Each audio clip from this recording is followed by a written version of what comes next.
Jonesy, welcome to Made Television. We're back once again.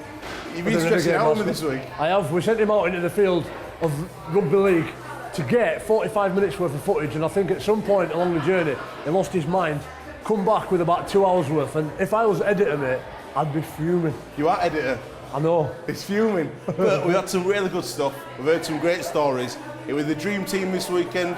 Big Alex Walmsley down at Barlow. We've had loads to do. What's been your favourite bit? Probably the Who Wants to Be a Millionaire. Alex had a genius idea of coming up with Who Wants to Be a Millionaire for the £1 million game this weekend. That's going to decide whether Wakefield or Bradford Bulls go up to Super League next year. Had some great questions. I didn't quite have what it took to animate it as well as I probably could have done. It's good, but it was really good. You want to have a look at it? Where are we going first today? We're going to Shawcross. See Alex Walmsley do the Barlow International shirt presentation.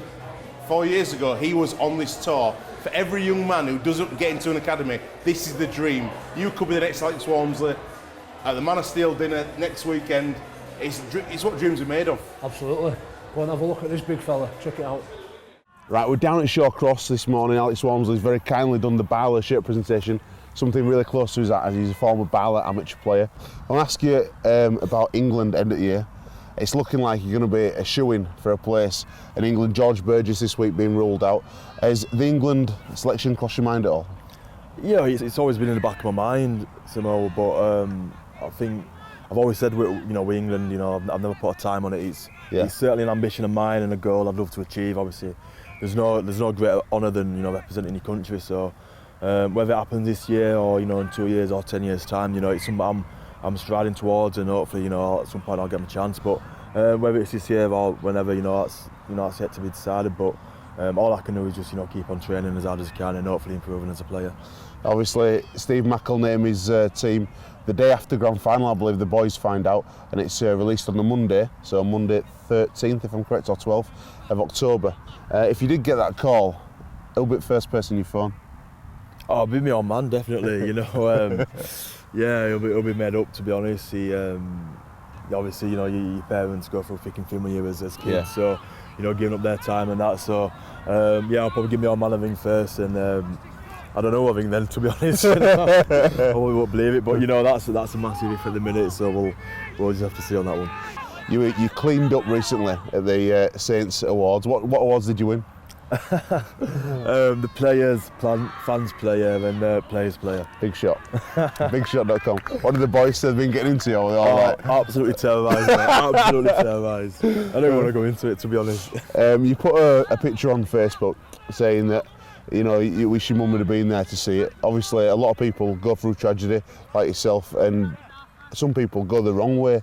But for you, it's really inspired you. Yeah, I think obviously losing my mum a couple of years ago was, at the point, the hardest thing I've ever had to overcome, and it's still obviously it's been a difficult ordeal. But I think when you lose someone close to you, someone who inspires you as much as my mum did, was you sort of build upon that, as I find anyway.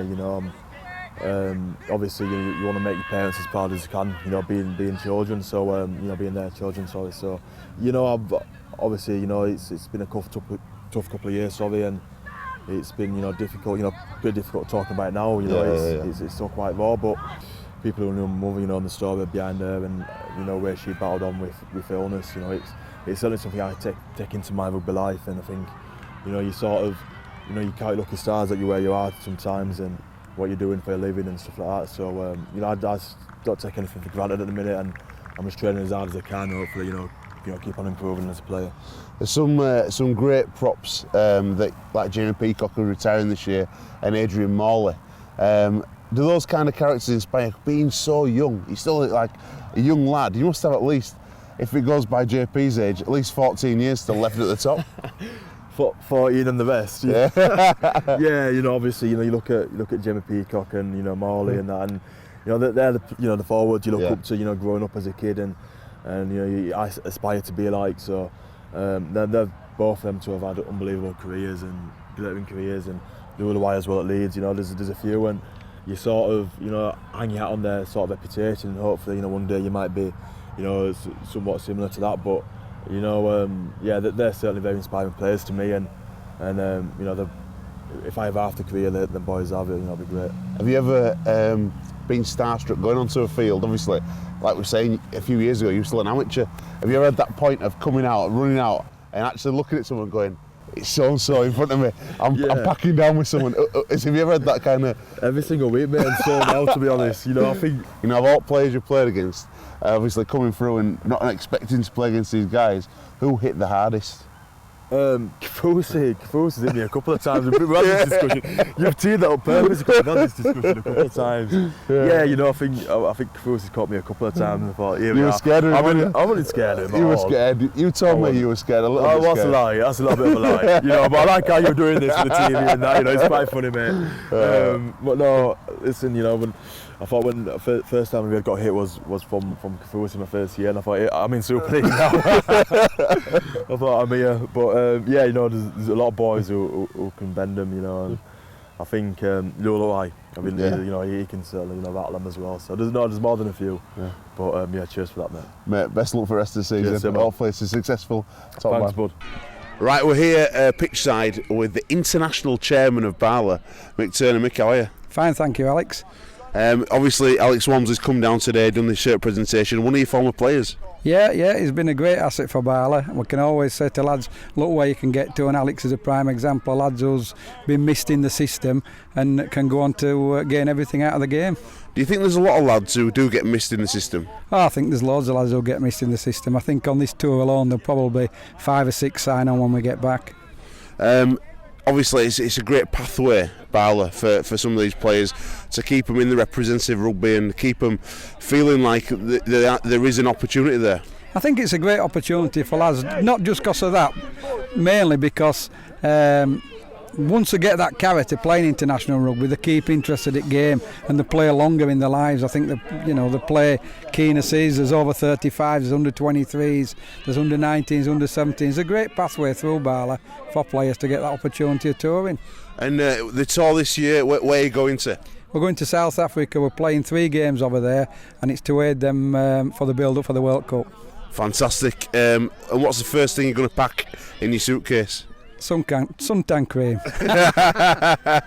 A few sharks over there off the coast of South Africa. Are you a keen swimmer? No, mate. We're not on the coast. We're in Johannesburg. We're staying in Pretoria in the High Performance Centre where all the touring teams stop. New Zealand All Blacks, Australia, they all stay there. Fantastic, mate. Best luck with the tour. Thank you. Good luck, mate. Thank you.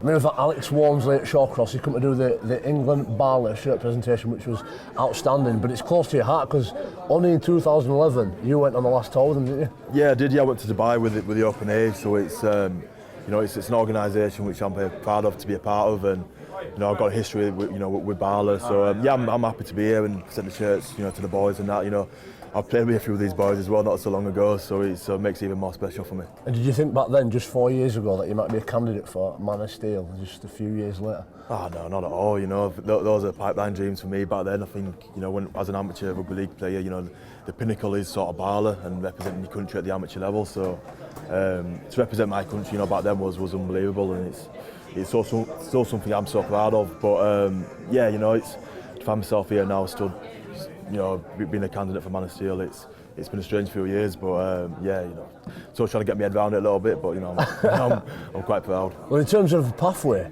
we could be looking at other players around here that could be professionals in a few years. I think the message is a key message is never to give up in it, just to keep working hard, and it might be through a Batley or a Dewsbury that you end up at a club like St Helens and being the next Alex Walmsley. Yeah, definitely. I think on our tour there was, you know, I was probably one of the best players on the tour by a long way. You know, there was a few players who were probably I consider a lot better than me. So, you know, I think there's also players there who I think who just need maybe a little bit of a chance taken on, a bit of a punt, and you know, and there's always a pathway. I think you know, Chris Hill's proven that with Warrington. Now he's gone on, and, awesome. And Zach Hardacre was at Fair for a while as well. So you know what I mean? True. Yeah. There's a few you know, good stories there. So I'm sure there's potential for one of these boys to be the next one. It's a big season for St Helens. You're in the semi-final. I'd love to wish you luck. Obviously, I can't. But it is going to be a massive game, and there's some big prizes still on offer. Yeah, it is. You know, and it's the biggest. You know, it's crunch time of the season now, and we're looking forward to this Friday. You know, obviously it's going to be a big test. You know, Leeds won the league, you know, on Friday in glittering fashion, so they're going to be. I know they put the call out against you, and all down that side like. You know, and fair play to Leeds. They've probably been the best team this year. You know, your boys have really set the bar high, but you know we're not a bad side ourselves, so we're looking forward to Friday and hopefully, you know, doing one over on you. I don't care who you are, if you've been nominated for Man of Steel, you know you've got to go to the awards, right? Have you got, what sort of acceptance speech have you got in your mind? What have your prerequisites in already? No, give us a bit of a preview, come on. Genuinely, mate, I'm ready to congratulate either Zach or Adam on their win. That's all I'm doing. No, I'm happy just to be nominated, mate, honestly. Can I be cheeky and ask who you voted for this year? I voted Carl Watkins. Right, brilliant, like it. Well, he got the Legion Honours Player of the Year, so who want to be Callum Watkins is unbelievable. Good work anyway, mate. It's great to see you here, encouraging these boys, and who knows, we might have the next Alex Walmsley sat right behind us.